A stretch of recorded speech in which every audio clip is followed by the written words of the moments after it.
ഈശോ മിശിഹായ്ക്ക് സ്തുതിയായിരിക്കട്ടെ. പ്രിയമുള്ളവരെ, വചന പഠന ക്ലാസ്സിലേക്ക് എല്ലാവർക്കും സ്വാഗതം.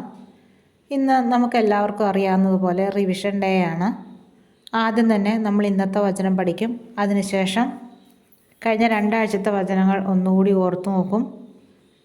പിന്നീട് നമ്മൾ ആദ്യം തൊട്ട് ഇന്നേതുവരെ പഠിച്ച എല്ലാ വചനങ്ങളും ഓർക്കാൻ പറ്റുന്നുണ്ടോ എന്ന് ടെസ്റ്റ് ചെയ്യും.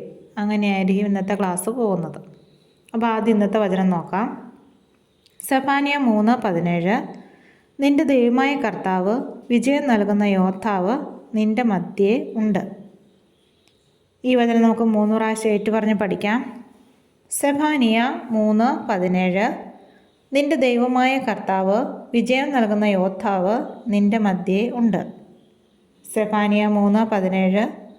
നിന്റെ ദൈവമായ കർത്താവ്, വിജയം നൽകുന്ന യോദ്ധാവ് നിന്റെ മധ്യേ ഉണ്ട്. സെഫാനിയ 3:17.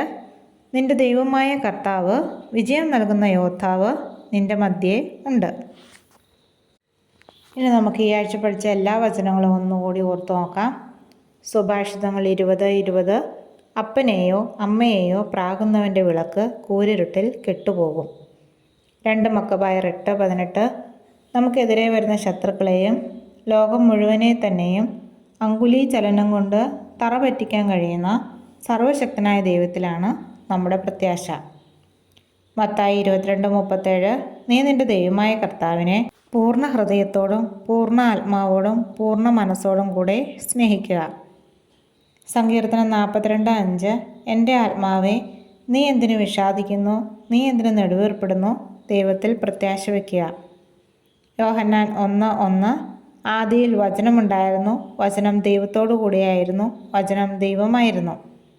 സെഫാനിയ 3:17. നിന്റെ ദൈവമായ കർത്താവ്, വിജയം നൽകുന്ന യോദ്ധാവ് നിന്റെ മധ്യേ ഉണ്ട്. ഇനി കഴിഞ്ഞ ആഴ്ച പഠിച്ച വചനങ്ങൾ ഒന്നുകൂടി ഓർത്തു നോക്കാം.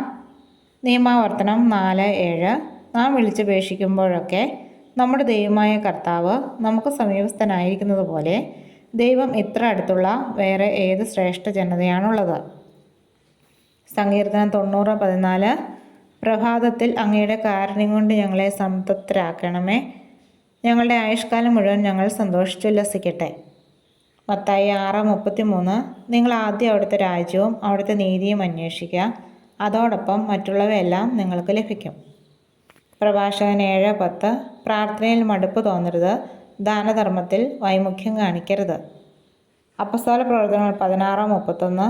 കർത്താവായ യേശുവിൽ വിശ്വസിക്കുക, നീയും നിന്റെ കുടുംബവും രക്ഷ പ്രാപിക്കും. ജെറമ്യ 32:27. ഞാൻ സകല മർത്യരുടെയും ദൈവമായ കർത്താവാണ്, എനിക്ക് അസാധ്യമായി എന്തെങ്കിലും ഉണ്ടോ? ഇനി നമ്മൾ ആദ്യം മുതൽ പഠിച്ച എല്ലാ വചനങ്ങളും ഓർത്തെടുക്കാൻ പറ്റുന്നുണ്ടോ എന്ന് നോക്കുക. യോഹന്നാൻ 14:26. സുഭാഷിതങ്ങൾ 9:10. സങ്കീർത്തനം 23:1. ഏശയ്യ 41:10. പുറപ്പാട് 14:14. എഫേസോസ് 6:1. ലേവ്യർ 19:32. സുഭാഷിതങ്ങൾ 16:3. സങ്കീർത്തനം 27:1. ലൂക്ക 1:37. സങ്കീർത്തനം 37:4. ഫിലിപ്പി 4:13. യോഹന്നാൻ 14:14. സംഖ്യ 6:24. സങ്കീർത്തനം 46:10. ലൂക്ക 2:52. നിയമാവർത്തനം 6:6. മത്തായി 6:8. 2 തിമോത്തിയോസ് 2:3. സങ്കീർത്തനം 55:22. ഏശയ്യ 54:13. യോഹന്നാൻ 14:1. എബ്രായർ 4:12. അപ്പസ്തോല പ്രവർത്തനങ്ങൾ 1:8. പുറപ്പാട് 33:14. സുഭാഷിതങ്ങൾ 1:8.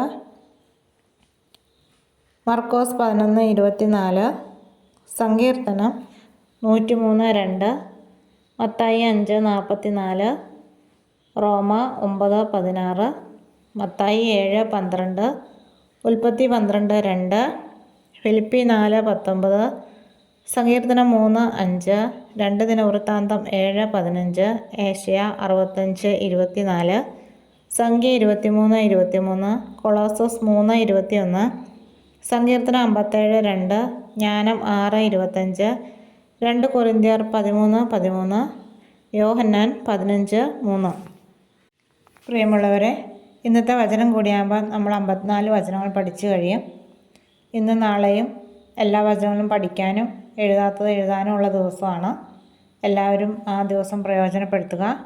അടുത്ത ദിവസം മറ്റൊരു വചനവുമായിട്ട് നമുക്ക് കാണാം. ദൈവം എല്ലാവരെയും അനുഗ്രഹിക്കട്ടെ.